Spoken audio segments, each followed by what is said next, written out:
ekanlar. 50 yoshida dadam, 30 yoshida onam men tug'ilganman. Shu o'lib ketmasin deb oldin Abdurauf deb qo'yishganda o'zlari qo'rqib ketgan. Abdurauf deganda Fitratni mo'ljalga olishganda. Unda Fitrat haligi nima bo'lgan? Fayzulla Xo'jayevning ustozi. Mumkin emas. Tinchgina Tursunali qo'yaylik degan. Otamni ikkita ismim bor-da hozir, Tursunali degan, Abdurauf degan ismlarim bor. Bu deganim, bu oddiy she'r madaniyati, she'r texnikasi bilan bog'liq.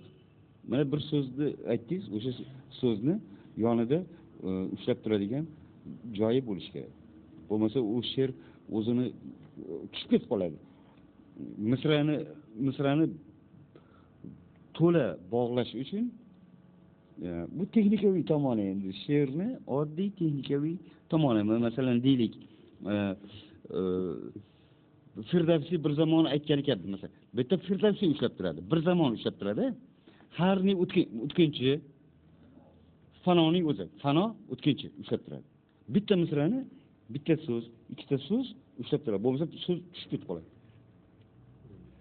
So'zni ushlab turadigan qorovuli bor degan ma'noda deganim, so'zni yonida odami bor.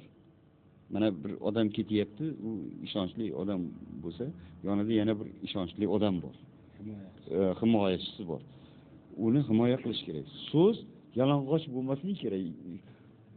Kiyimi bo'lishi kerak, qorovuli bo'lishi kerak, nimasi bo'lishi kerak va hokazo. So'z mustahkam bo'lishi uchun, ya'ni butun badiiy qiyofalari bilan, endi badiiy obraz deymiz, endi badiiy qiyofalari, siymolari bilan turish kerak. Bir misrani o'zini ishlash kerak avval. Oldin bir misrani o'zini ishlash kerak. Keyin ikkinchi misraga o'tish kerak. Oldin qorovullarni belgilash kerak birinchi misrani. Qaysi qorovullar bilan ushlab tursa bo'ladi birinchi misrani? Qaysi so'zlar bilan ushlash mumkin? Undan keyin ikkinchi misraga o'tish kerak. Ishini qilib bo'lgandan keyin yana qarash kerak qofiyasiga.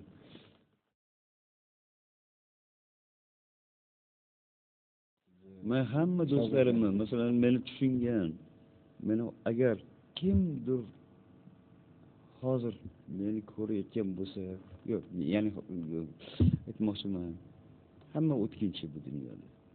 Hammani umri o'zi yaratganga bog'liq. Ertaga bormizmi, yo'qmizmi? Bizning hayotimiz, bizning umrimiz o'zimizga bog'liq emas. Qancha yashashligimiz. Bu o'zini yaratganni o'zini ishi. Biz o'zimiz ishimiz, bu yoqdagi ishimiz. Ana shu besromjon dunyoni ichida yashab, o'zimizni kim ekanligimizni, shaxsiyatimizni, iymonimizni, vijdonimizni buzmasdan yashash. Endi juda ham oddiy qilib aytganda, to'g'ri yashash. Masalan, agar inson to'g'ri bo'lsa, agar yanglishmasa, iymoni uni buzilmasa, u Allohni anglasa, u ancha baxtli yashaydi, uzoq yashaydi. Anglamagan odam biroz qiynaladi. Biroz kasalliklarga chalinadi, nimalarga ovora bo'ladi. Inson to'g'ri bo'lsagina umri uzun bo'ladi. Agar to'g'ri bo'lsa, agar unga 50 yosh berilgan bo'lsa, 60 ga kiradi. Agar to'g'ri bo'lsa.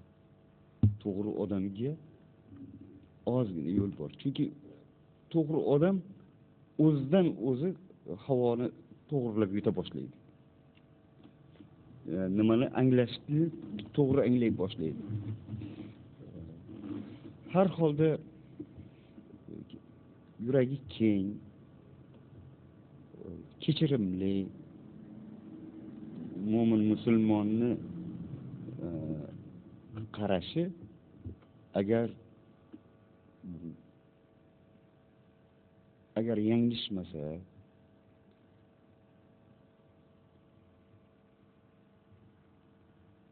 nimada yanglishmasa, mana bu Alloh bergan ne'matlarga yanglishmasa, gapirayotganda, yeyotganda yanglishmasa,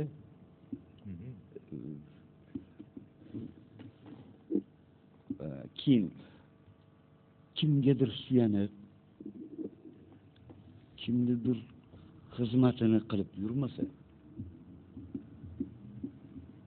erkin bo'lsa. Endi biz hozirgi tilimizda endi shaxs deymizda, shaxsiyat deymiz. Ana shu shaxsiyat darajasiga borsa har bir millatimizning vakili, biz baxtli xalq bo'lamiz.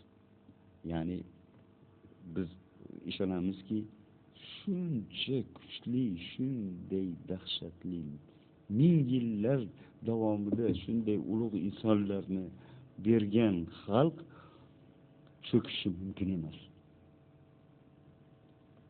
Ko'tarilishi kerak deb o'ylayman. Orzu qilaman, ishonaman.